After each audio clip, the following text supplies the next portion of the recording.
চট্টগ্রামের পরিবেশ বাঁচাতে এবং জলাবদ্ধতা নিরসনে প্লাস্টিক দিন বীজ নিন শীর্ষক অনুষ্ঠান আয়োজন করেছে বইবন্ধু নামে একটি সংগঠন। শুক্রবার নগরীর জামাল খান মোড় চত্বরে চট্টগ্রাম সিটি কর্পোরেশনের সহযোগিতায় এই কর্মসূচি হয়েছে।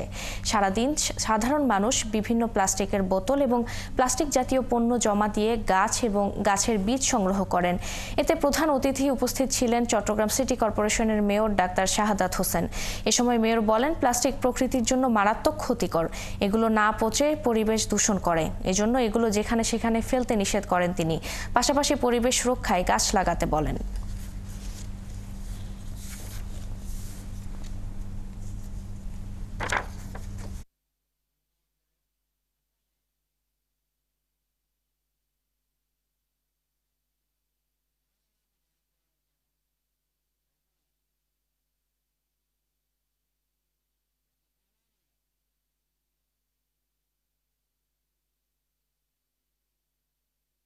পরিবেশকে বাঁচানোর জন্য আমরা গাছ দিব, আমরা বিচি দিব।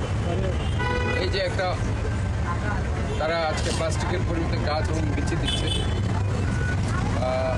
এটা আসলে একটা ভালো উদ্যোগ। আমি তাদেরকে উদ্যোগকে স্বাগত জানাই। বইবন্ধু এই প্রতিষ্ঠানটিকে